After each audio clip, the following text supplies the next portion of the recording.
Widely regarded as the greatest sculptor of our time, Henry Moore has, for the past 30 years, lived and worked in a small English village north of London. This program comes from Henry Moore's house in Hertfordshire, and here with me to discuss Moore's work is the sculptor himself.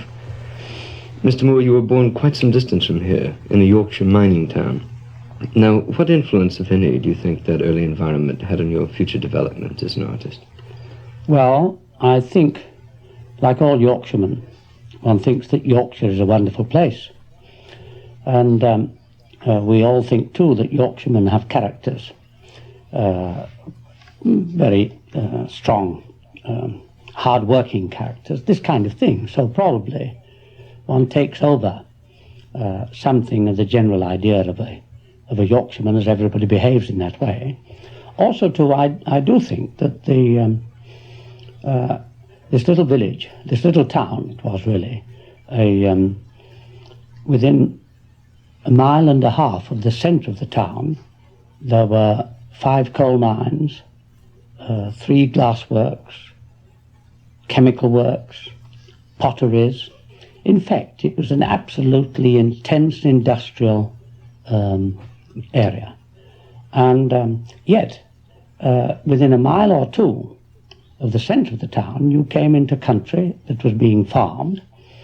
And I often spent the winter months as a town boy playing town games in the streets. But in the summertime, when the weather came, quite a few of my friends were either the sons of farm labourers or farmers themselves, and my summertime would often be a kind of country life. So I had both in my youth, of both town and country, and this I'm very pleased about.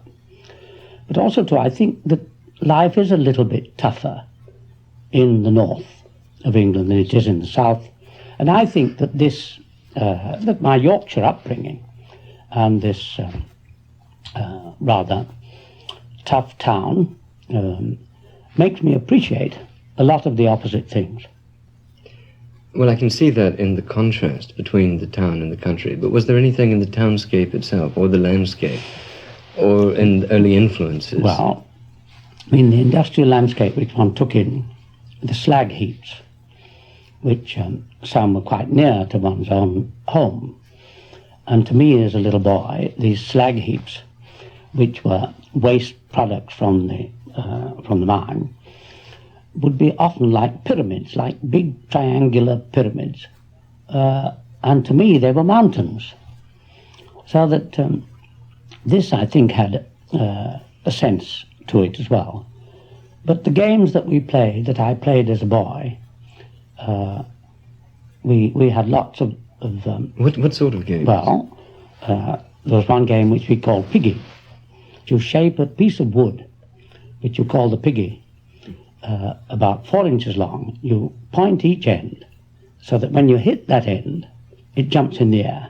And you have a piece of stick, and then you hit with your... and you whittle the piggy yourself. And you whittle the piggy yourself. This gave me a liking, because I often whittled other boys' piggies for them, because there was an art. So your career began as a piggy maker. Yes. That's right.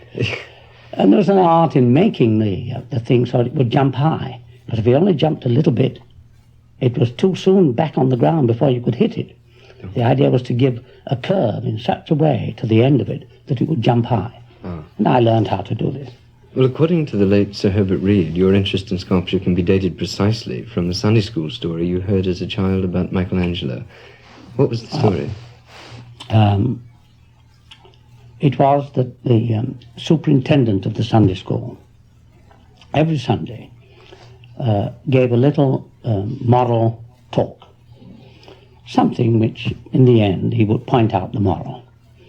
And this Sunday, that I remembered so well, the moral was that you should always listen to advice from other people, because very likely it was something which would be very useful to you. And you shouldn't just shut your ears, you should be open to advice. And then he said, for instance, the greatest sculptor that ever lived, Michelangelo, was carving one day in Florence, in his studio, and the studios in Florence, he explained, were like garages with an open so that people going by could see what the craftsman or the artist was doing. And Michelangelo was carving the head of an old faun, a laughing faun. And the passerby stopped and watched him for a few minutes, and then said to Michelangelo, "But you're putting an old faun wouldn't have all his teeth in if he was old." And Michelangelo said, although he's the greatest sculptor in the world, he realized that this was sensible, and straight away took his chisel and knocked 2 of the teeth out. He said, now there's the greatest sculptor that ever lived, listening to a complete stranger, giving him, though, some advice which he realized was sensible. Now what stuck in my mind was nothing to do with the story, with the moral. It was only that there had been someone named Michelangelo, the greatest sculptor that ever lived. Now my father, who was a very scholarly person, had bought at that time the numbers as they came out of a thing called the Children's Encyclopedia, edited by Harmsworth's, I think. I looked up in the past numbers and found Michelangelo in it, and was able to see reproductions of his work. And from then on, if people ask me, as people do ask little boys, what you intend to be, instead of saying a tram driver or so on, I said, I'm going to be a sculptor. Marvelous. This is the, yeah. But then, of course, during World War I, you fought on the Western Front in France, where you were gassed, and after coming out of hospital, you served back here in England as a physical training instructor and a specialist in bayonet drill before returning again to France. What effect did these experiences have on you? What, you mean the war experiences? Yeah. Well, the war for me was that war, because I joined up, I was the youngest in the battalion. It was the Civil Service Rifles, wasn't it? Civil Service, 15th London Civil Service Rifles. Yeah. And I was the youngest, having joined up a few months before I would have been called up. And for me, I hoped it was all a romantic. I wanted to be a hero. I hoped to win a medal. Of course, then after the war, you went back to learning things. You went to study at the Leeds College of Art. Yes. And it was in Leeds that you first came into contact with Sir Michael Sadler. Yes. And, well, perhaps more importantly, you came into contact with Sir Michael's collection of modern art. Yes. Now, was this collection a revelation to you? Well, it was just a few in it, because in those days, the provincial museums in England, Leeds, had no work later than Victorian period. The main work in Leeds Art Gallery that I remember was Lord Leighton's Return of Persephone at the top of the steps. And no, it was seeing Sir Michael Sadler's, he had a Gauguin, a wonderful Gauguin, and other things, but it was a Gauguin and a few ones like that which impressed me most. But it was this opening up a world that was other than the Victorian academic art school world. Well, from Leeds you went on then to the Royal College of Art in London, and here you came across another extracurricular influence, Roger Fry's book, Vision and Design. No, I met that in Leeds. Did you? Oh, I found Roger Fry's Vision and Design in Leeds Reference Library. Well, that must have been just after it was published, because it was published in 1920. It was published in 20. And this included essays on Negro sculpture. Yes, that's right. I went to Leeds School of Art in September 1919. And this, I think, and I was there for a whole year. Mm-hmm. And I forget when the... I think it was published in 1920. I think it was published in 1920. Anyhow, I know that I came in contact with some of Roger Fry's. May have been the Burlington magazine. Yeah. May have been an article on Negro sculpture in the Burlington magazine, which might have been an extract from the Vision and Design. But I knew about Roger Fry anyhow in Leeds. Yeah. Well, of course, the book itself had essays on Negro sculpture and also on Aztec and Mayan sculpture. Oh, yes. And this must have been, or was this rather, for you the eye-opener it seems to have been? Yes. Well, it taught me, it made me realize, though I knew that to begin with, that one had to get to London. I knew that one couldn't go on learning about sculpture as a provincial student in Leeds. it made me realize that I must get to the British Museum, where there were these things which Roger Fry wrote about. And it made me all the more determined, or I was determined before that, to get to London, to an art school in London, and be able to see all the things that were possible to see in London and not in the provinces.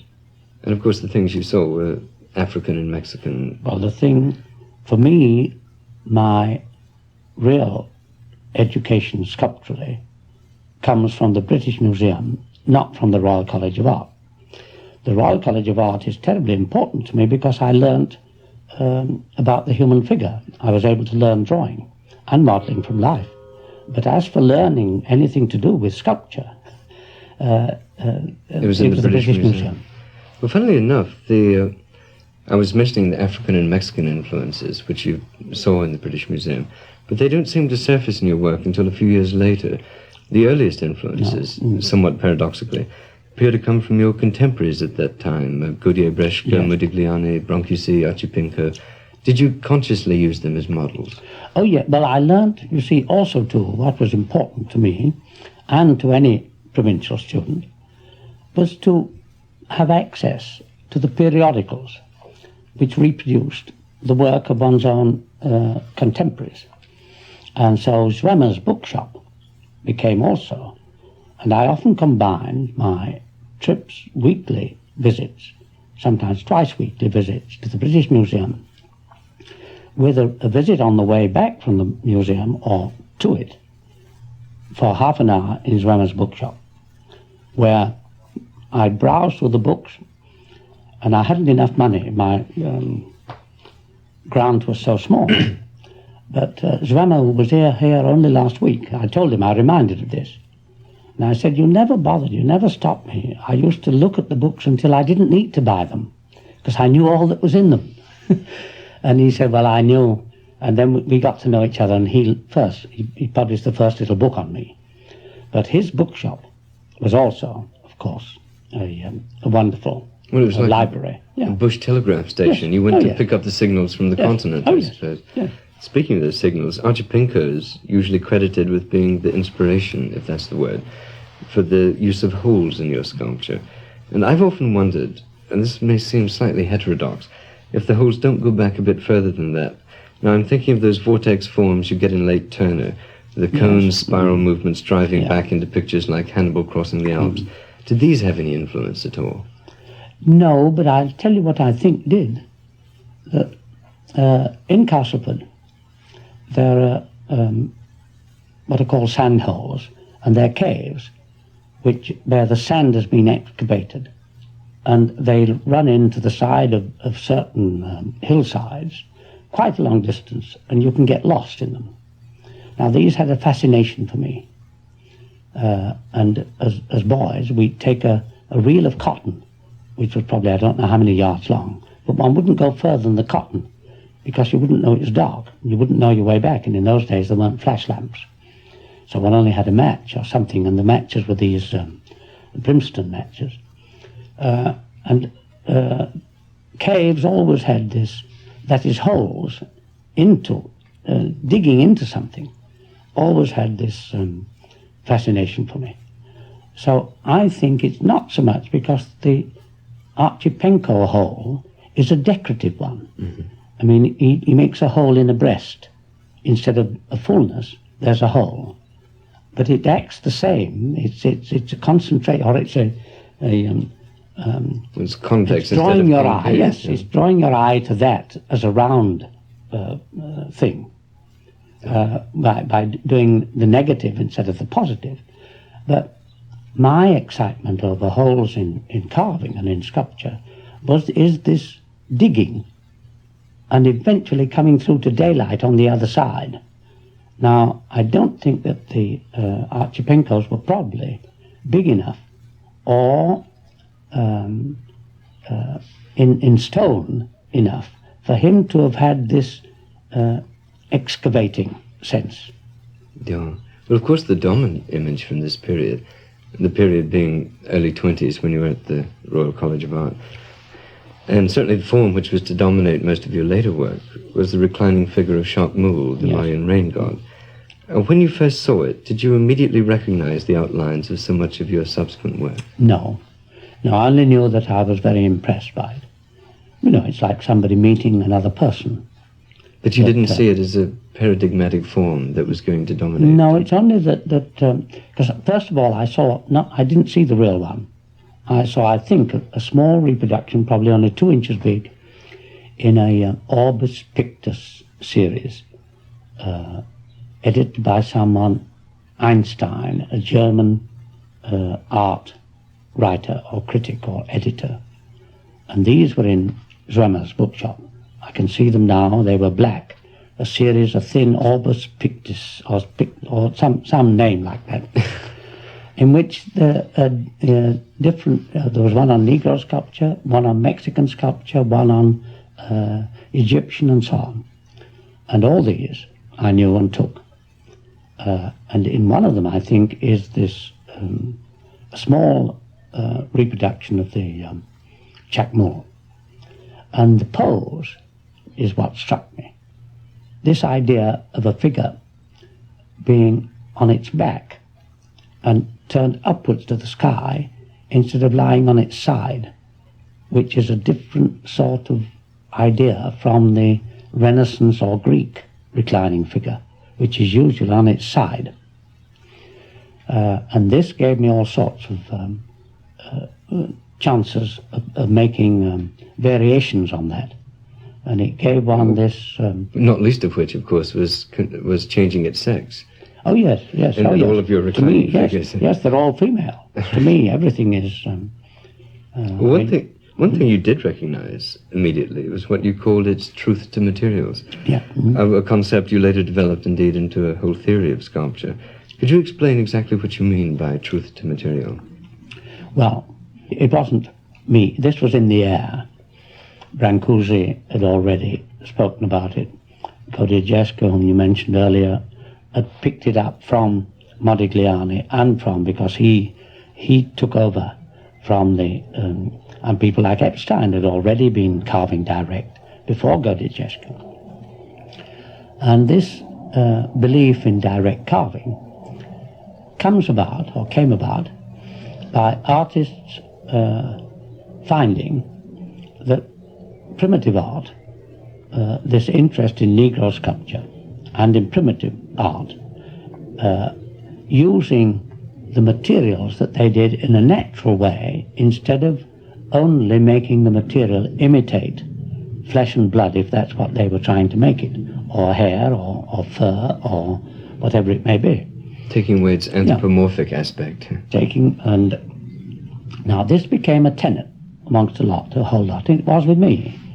And it gave one a whole new direction in one's carving. And as I look upon myself, and always have done, and always have liked handling a hammer and chisel more than I like pushing at the soft material of clay, which I enjoy, but I'm much happier when I use a hammer and chisel. And the hardness of stone and the resistance it gives you can give you a kind of force and a power, because you're fighting the material, and the material gives back some strength.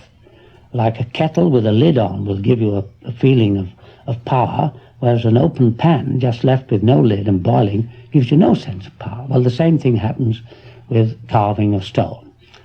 And one began to believe that you shouldn't lose this. You shouldn't do what Bernini, whom I now admire tremendously, but whom at that time I looked upon as the arch sinner in carving, was making stone behave like cloth, like drapery, or like flesh and blood and so on, and not keeping its stoniness. Now, even Michelangelo kept the stoniness. And Michelangelo said he knew what direct carving was. He said that you should, there's a good piece of sculpture, either you should be able to roll it down a hill without hurting it, or probably he meant that if you rolled it down a hill, what was left would be good sculpture. But he meant that there should be this sort of compact matrix sense in it. Well, in other words, you should let the stone win at least half the battle. Well, yes. Well, you should let your material help you. to produce something right for that thing. Like you shouldn't try and make a chair like a stone chair, when the thin leg of a wood chair will hold you up quite easily. And yet the funny thing is, in the early 30s, your sculpture suddenly swung away from the more natural forms into more abstract, distorted forms. Why was that? Oh, well, that was nothing to do with the truth to material. Well, I know, No, this is only a developing sense of sculptural. Yes, I should have made clear. There was your show in the Leicester Galleries in 1931, and there was that public outcry. Yes. I think one critic called it immoral, and then I tried. But then, but then after that, you did swing away into these more abstract forms. Yes. And some critics have said that it was the influence of Cycladic art from 2000 BC. Others have said it was the influence of surrealist art from almost 2000 AD. Yeah. What was it? Well, no, it was one's growing up, one's developing with interest in sculpture as an art.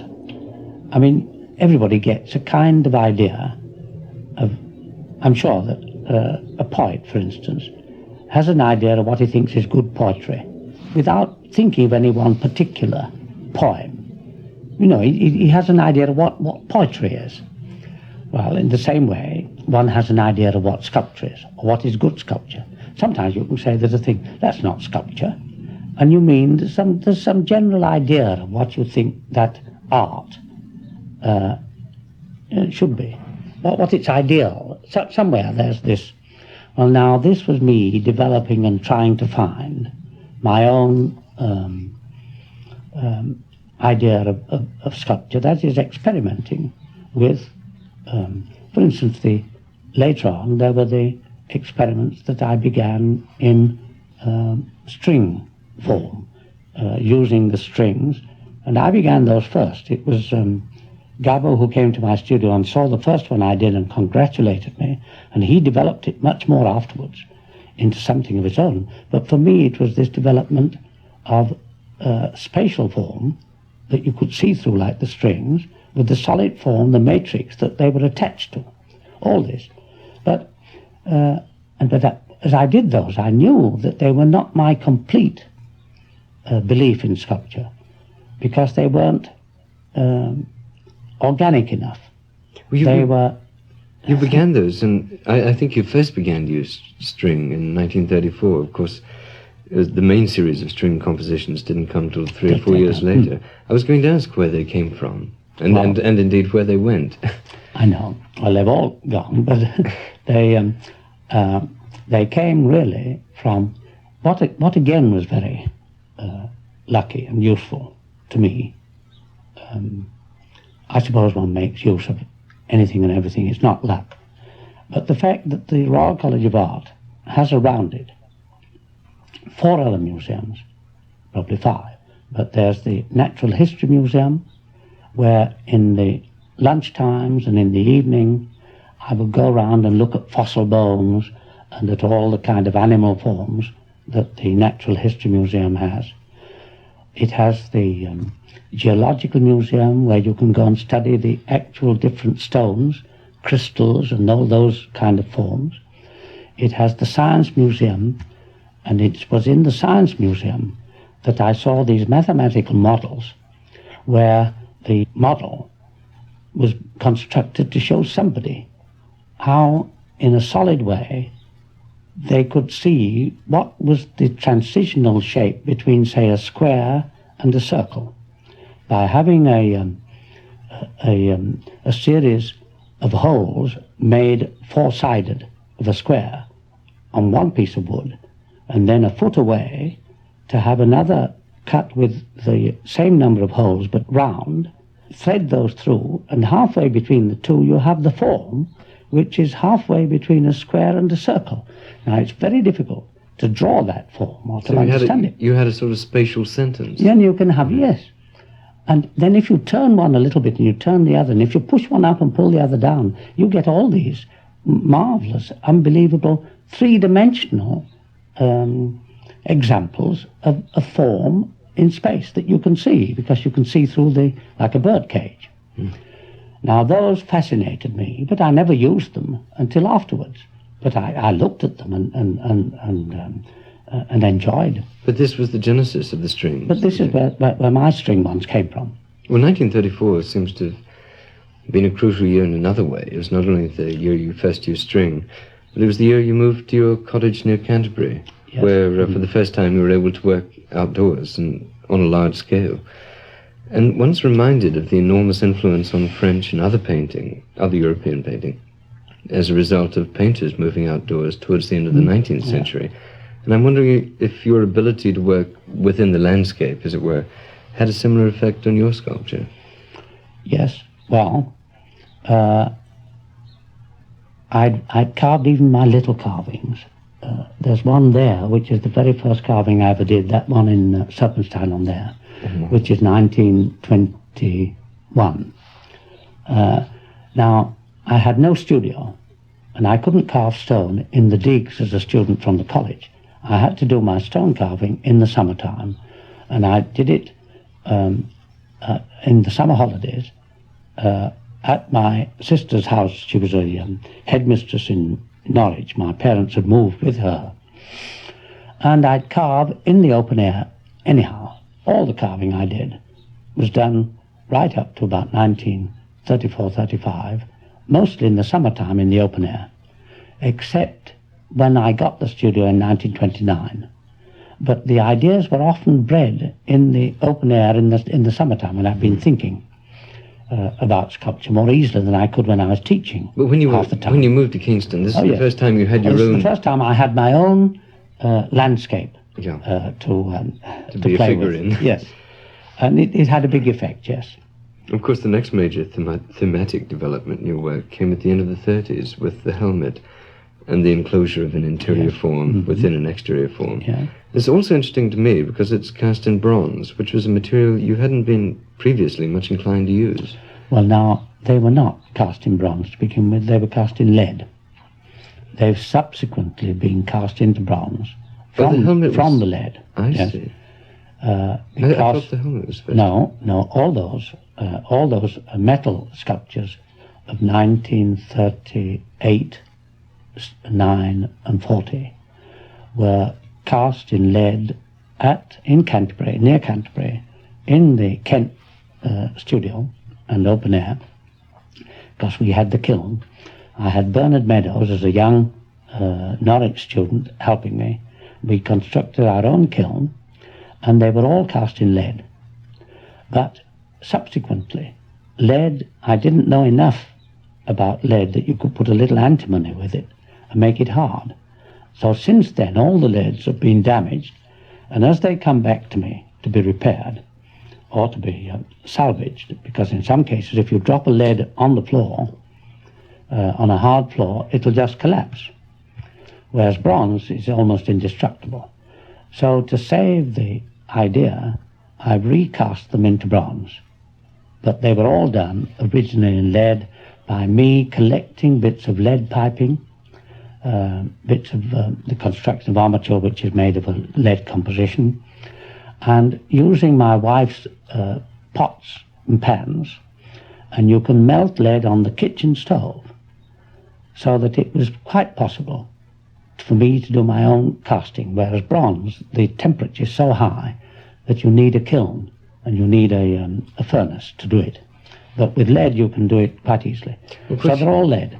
Of course, you worked with bronze a lot during the Second World War. We'll come back to that in a moment. Let's go back to when you first started working with lead. That was the late 20s, wasn't it? Well, I did a lead figure too about 1931, 32. That was about the first. Which has bars across the chest. Looks like a drum. Looks like a trombone, almost, yeah. And this is the beginning probably of the string thing, of putting strings across an opening. The use of lead properly came about 1938, when my development as a sculptor was being held back by only carving stone, because there are certain forms which are too thin And to make space from a stone sculpture takes so long to carve everything away, leaving that it's so much easier if you want to say to me to do it. Then the next persuader was the vicar of Northampton Church. I met him because the Chelsea School of Art, which I'd finished my teaching during the war, had been evacuated to Northampton. And I went to give a composition criticism. I was doing shelter drawings at the time.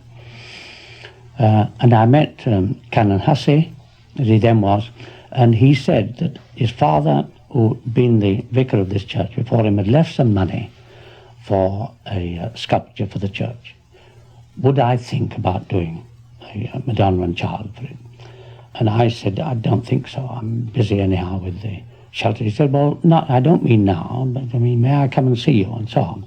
And it was this kind of approach of never pushing the moment, but coming and seeing me. And eventually I said, all right.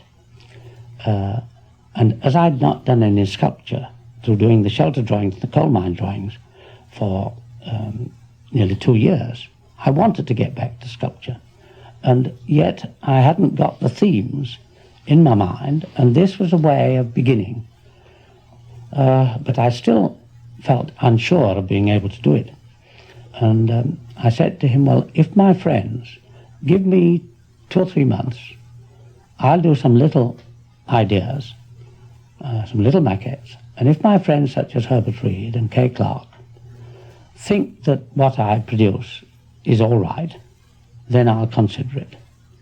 And I did this, and we had them all out in and they thought it was all right. Well, we had them all out on the mantelpiece at Upper Terrace House of Kay Clark's. And I'd already decided which one I thought, because I could see it as stone and see it finished. And they agreed that this was it. But I still held to the idea that if I didn't like it at the end, he wasn't to have it. As he was only going to give me about £300 for it, which is all he gave me too. And that didn't matter to me, because the shelter drawings, I'd begun to sell a few shelter drawings, and financially I was better than I'd been before the war. Anyhow, this is how it came about. But I was definitely uncertain that I could produce what I would consider a religious work of art rather than a secular one, because my Mother and Child's, which I'd experimented with since 1922, none of them were meant to be Madonna and Child's. They were all meant to be just on the Mother and Child theme of the big form protecting the small form, of the relationship of the small form with the big form, of all the things that are implied in the Mother and Child idea, other than this religious one of Madonna and Child. And I didn't know that I could do it. And although I was baptized and confirmed, and I went to church, was made to go to church as a boy and so on, and I think I still am a Christian, but not a practicing. I didn't know, but I still respect people's beliefs enough to not want to put something in a church which people would be able to say that has nothing whatever to do with religion or with a religious feeling. So that I was all this uncertainty. That's the story, I think. Well, there's also the former story of a sculpture that had to be set against a wall. Yes. Yes, that was a problem which I didn't like very much, because I'd been working all the time towards sculpture absolutely in the round. But it is in the round. I mean, if it weren't against a wall and you could get 3/4 back view, which you can't, you can only get a side view, you'd find that it has got considerations from those 3/4 and from the back. But it does go against a wall. Now, one of the things that probably satisfies me in a way about that Madonna and Child is not my own feelings about it. It's only that the wife of a great friend of mine, I won't say the name, but she was a very sensitive and very nice person. and her son was a brilliant boy, was at either Oxford or Cambridge, I forget which, and had a nervous breakdown because he was working so hard, and from which he didn't recover, and he remained a case and had to go to the Northampton home, the asylum in Northampton. And she told me once that this was a terrible affair for her and her husband, and she used to go and see him once a week, continually, right, always. Although it didn't seem to make, she never knew that the next week perhaps he might not be a little better and all this. And she said always on those occasions, she would, after visiting him, she would go and sit in the St. Matthew's Church, Northampton, in front of this Madonna and Child of mine, and she said she had to tell me that it gave her tremendous comfort and assurance, that it helped her a lot. Now for me, for someone to tell me that, that is infinitely more satisfying to me than to hear some art critic say that it's a good piece of sculpture, or that it isn't. It's the best criticism. Yeah. I mean, for me, this is what, but it was as much as yes. Well, I'd like to go back now to your work in bronze. During the war, you began to work in this metal more and more. In fact, I think between 1943 and 1947, you cast over 140 bronzes. Very likely. What was the appeal of bronze at this time? Well, I think that up to the war, I had liked and still like stone carving, but that break, the impossibility of doing large carvings, because one didn't know at a certain stage of the war whether to begin a large carving you'd have another week to finish it or not. So that doing the shelter drawings loosened up and freed me a little bit from the material, the tying down of the material of stone and wood. And some of the things I'd thought about were too open, too difficult, or would have been too slow to do in wood or stone. And so the bronze was a way of me getting rid of or working out a kind of humanist attitude that I think the shelter drawings and the coal mine drawings developed. And I'm glad it did. I'm glad that this happened. But you see, you can do in a bronze, in a modeling, in a plaster for bronze, you can do it in a quarter of the time. So I could do 4 ideas and get rid of 4 ideas and do 4 experiments. Well, not experiments, I mean not just experiments, formal experiments, but experiments in one's ideas too, in working out or expressing something, getting rid of it, or concentrating on it. So I think this is the reason why I did so many bronzes. Well, obviously, casting in bronze involves very different techniques from, say, direct carving. But does it also involve a different approach, a different attitude towards the material to be sculpted? Oh, yes, because bronze can do anything. I mean, you can, as has been done, you can poise a life-size, over life-size, equestrian statue on the 2 back legs with the rest prancing and rearing in the air with the figure on the back, and it's perfectly safe. This would be impossible in stone. And such things as that can be done in bronze. In fact, bronze is it's not really a material on its own, as it were. It's a material which it's a casting material. It's a reproductive material for any ideas you like to have. And therefore, and you never make the idea in bronze itself. You don't take a piece of solid bronze and bend it or model it into.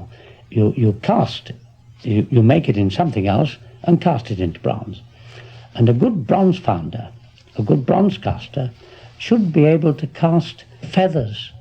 Now this is its value when you haven't to worry about when you haven't to be bothered about the problems of how it will stand up, how it will weather. So that this is the beauty of bronze. Well, of course, something that started in bronze is your internal and external forms of 1954, or I should say 1951, 52, 53, and 54. And I think if I had personally to pick out one of your works as my favorite, I think I would choose that internal and external forms. And that began as a bronze maquette, and then became a working model in bronze. Well, as I said a bit earlier, it might have begun as a lead, and some of them did. You know, that internal, interior-exterior idea, the first helmet head is 1940, belongs to Roland Penrose now. Mm-hmm. And now in stone or in carving, you couldn't do this because you couldn't get inside to carve it. I mean, you couldn't carve it out of one block of material. Neither could you carve, at least it would be terribly difficult, to carve a thin thing like a piece of armour out of stone, whereas it can be done in bronze quite easily. Well, as I say, this internal and external form began probably in lead, then in bronze, and then it was followed by a plaster model, and then finally by the final elmwood carving. And isn't it unique in your work for a carved sculpture to be preceded by models and other materials? Well, I've always, for a long time, worked from maquettes, for carving even. I've done the rough idea, no bigger than what I can hold in my hand, because when you do it on that size, you can turn it over, you can look at it from all different angles, you can consider it much easier than if it's a big thing, which you have to get up and walk around and which you can't pick up and turn over. So that I've been used to working from maquettes into even a carving before now. Yes, for a long time. But the internal and external forms had a working model. Yes. In fact, didn't I see it in your studio? Yes, you saw it down here. I thought but now, the very first one of that was meant to be in wood. It was, and it is a much solider. If you look at it, it isn't a piece of bent metal. It isn't the same thickness of outer shell like a piece of armor might be. It has a shape. The outer thing, it's fat in one part and thin in another. It has a body of its own. There is a form inside it, but it's more like a mother and child, and it has a big solid sense, and I thought of it as a carving to begin with. But when it came to finding the wood for it, the wood merchant, timber merchant, that I used to get my timber from, couldn't find a piece, and it went on for nearly a year with him trying to find me a tree big enough to carve from. Elm is what I usually use, and he just gave it up. So I began the sculpture in plaster. The size was intending, because I didn't want to lose the idea. I liked the idea, and I wanted to get rid of it while it was fresh. So I made a plaster which was cast into bronze. Halfway through that casting of bronze, he rang me and said, "I've got the very tree that you wanted." And I went to see it, and then I had to redo it, but slightly bigger than what the other was. This is how it comes about. It's not exactly like the other, but my original intention was a carving of a wood exterior. I must say I found it fascinating to see the child that was the father to the man, as it were. Yes. But the bronze in that case is a substitute for the real carving. Yeah. Well, towards the end of the 50s, your dominant form literally began to disintegrate as you started producing the two and three-piece ones, reclining figures. What led you into this new variation on your oldest theme? Well, the very first one,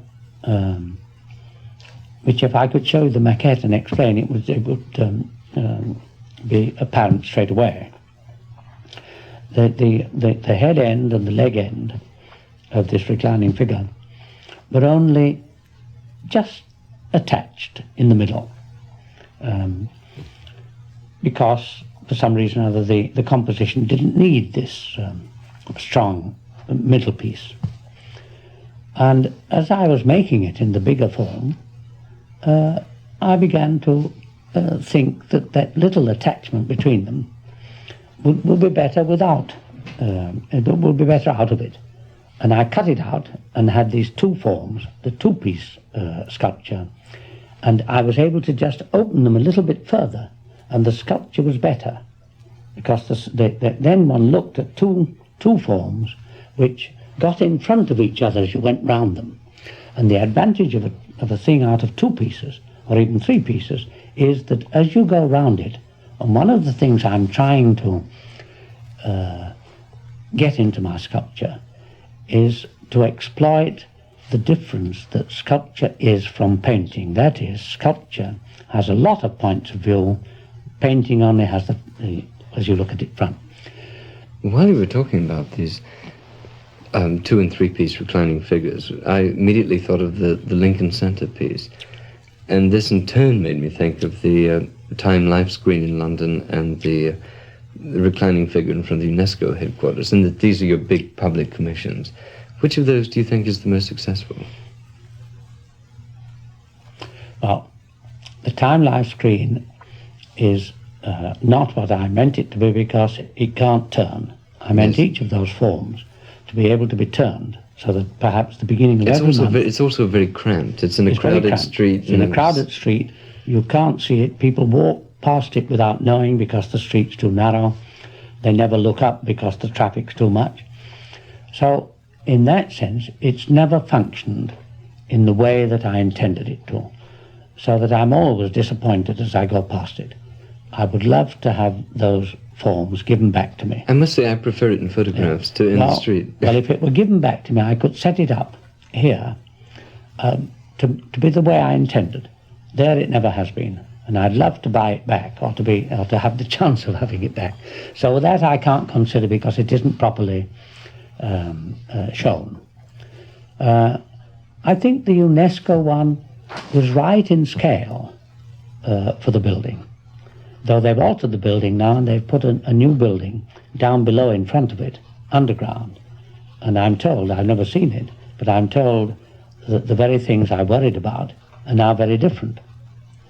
So here again, and this is one of the problems about architectural sightings and architectural relationships of sculpture with architecture. You'll never know that the architect or somebody isn't going to alter that relationship. Either the building will be pulled down and used for something else, or an extra piece will be built onto it for economy's sake, or functioning, or something else, so that you think you've got a permanent problem to try to solve, but it may not be. And I'm getting disillusioned about about sculpture and architecture being fixed in its relationship. You know, up till now we've been talking about your individual sculptures, phases, periods, groups of sculptures. I'd like now to talk about your work as a whole. Some critics have placed you in the Renaissance tradition, pointing out that your own writing contains echoes of Michelangelo's sonnet about the form sleeping within the stone, which the sculptor then liberates. And of course you go to Carrara every year, where Michelangelo himself worked. Moreover, the critics have said that your work bears the great Renaissance hallmark, and that you seem to show the desire to produce a masterpiece each time. Do you see yourself in that Renaissance tradition? I think, in a way, I would rather produce one masterpiece. If I do 10 things, if one of them is really very, very good and the other 8 or 9 are not anywhere near as good, I'd rather it were that way than all the 10 were more or less equally interesting, but only when seen with the other one as a variation on a series. This is like photography, yeah. Isn't it? And of course you're your own best photographer. That you take dozens of pictures in order to get one great picture of your work. But No, in that sense, I think we lose something if people don't value the idea of one supreme effort. Of perfection. Yes, but anyhow, not perfection, of something... As close to it. Yes, really full of interest.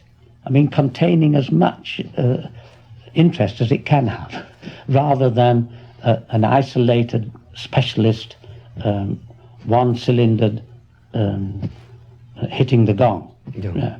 Of course, on the other hand, well, there's another interpretation of this. I was talking to Edward Lucy Smith, the English art critic, and he was more inclined to place you in the English Romantic tradition. He said that you have a very Wordsworthian sensibility, and he went on to say, quote, "I get the same feeling from Moore's sculptures as I get from the Preludes." Well, he went on to say that there was a profound identification with natural forces. Well, yes, well, the landscape to me, yes. Natural forms, landscape, trees, the whole of nature. Nature is terribly... Nature is... Yes, it's terribly important. Well, enough of tradition anyway. I want to talk now briefly about your opinion of the current state of sculpture in general. Do you find that there's as I find, a generation gap in sculpture now? For example, many of the best young sculptors, like Caro and Reg Butler, who incidentally were, of course, both protégés of yours, are turning to new materials, new conceptions in sculpture. Is there a generation gap here? Well, it may be that there always is, of course. I mean, there always is a generation gap. But with new conceptions as well as materials? Yeah, well, even new, they seem new at the time. They seem, I mean, someone like Caro, who was here for 3 years, I don't know, I haven't seen any of his work for the last 2 or 3 years, not properly. But all his forms are reclining figures. They're all horizontal, or were. Does that look they familiar? All were. What? Does that look familiar to you? Oh yes, I can see them all. They're all horizontal. Now, so that people have a connection, although it seems to other people outside that totally unlike. It's not. And I think as time goes on, those generation gaps get less and less. Where do you go from here? Just before we began this discussion, you showed me your most recent marble sculpture. It's an incredibly powerful piece, which resembles to me a giant arthritic leg plugged into its base at both ends. Does this represent first of all, is that an unfair description? And secondly, does it represent a new area of exploration? No, because there's another sculpture of which one part of it is very like this. But I wanted to see that part exploited, well, not exploited, but used just for itself, and so it's isolated in this instance. And although it's still like a leg, you can think of it as a bridge or as some other well, quite honestly, I think of it as the reverse of a reclining figure, which has its upended parts at both ends. And here it's going down on the right. It's going down onto the. But this is like it's a very powerful piece, and it seems to me is this a reversal? Well, this is a bridge. Well, again, it's like, I mean, things are like something else because they're opposite to it. I mean, you can have. Well, they can't be alike unless they're unlike. I know. Or you can't. I mean, opposites are like each other. I mean, pain and non-pain are connected. You only know what one is like if you know the other. Happiness and unhappiness are connected. Everything has its opposite. And to know one thing, you must know the opposite just as well, just as much, as you don't know that one thing. So that quite often one does the opposite as an expression of the positive. And do you think you will explore this more? Well, I don't know. I don't try to have any... I work by instinct, not by a program. There is a program, of course, because you choose things that you're used to and conditioned to. You can't help but have a predilection for certain forms. People all have a form vision of their own, like they have a way of using language, or like they have a way of handwriting. We all have this. So you can't get away from that kind of thing. But I don't try to say, now I'm going to exploit I could have done easily, have made a whole lifetime, remainder of a lifetime, in the form inside another form, in the interior exterior, instead of which I would do them for 3 or 4 and then leave it alone for 10 years, and I find I go back to it again. But that's better than making a career out of something. I don't want to make a career out of one particular. I don't want to have a program which I could explain to people in words. We know in a way we've been walking through your career, looking at the many other works which you have displayed around your gardens here. And for me, as I was watching you touch them, stroke them, bang them, caress them, it suddenly occurred to me that when they leave this beautiful outdoor home you've made for them and go off to museums, it must be a little like seeing your children being put into an orphanage.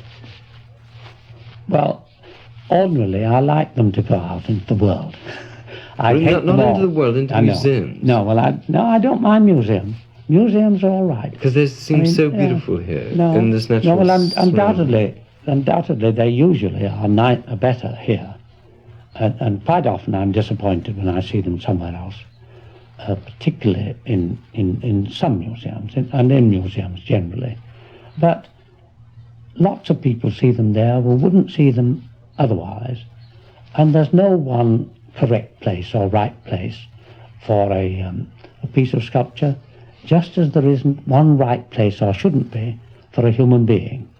A person shouldn't be only any good when he's at home, or he shouldn't be only any good when he's on the platform lecturing, or only any good when he's at a party being gay and happy. He should be all right under all those conditions. Well, the same thing, in my opinion, applies to a piece of sculpture. It shouldn't be all right just put decoratively in some setting, which you can't think of it away from there. You should be able to. It should be like a person, good. Perhaps it's better in certain. There are people who are a little bit better at a party than others, or they may be a bit better, but they should also still be the same people. You should be able to tell what they're like. And I believe that a piece of sculpture is a bit like a human being. You should be able to tell its character wherever it is.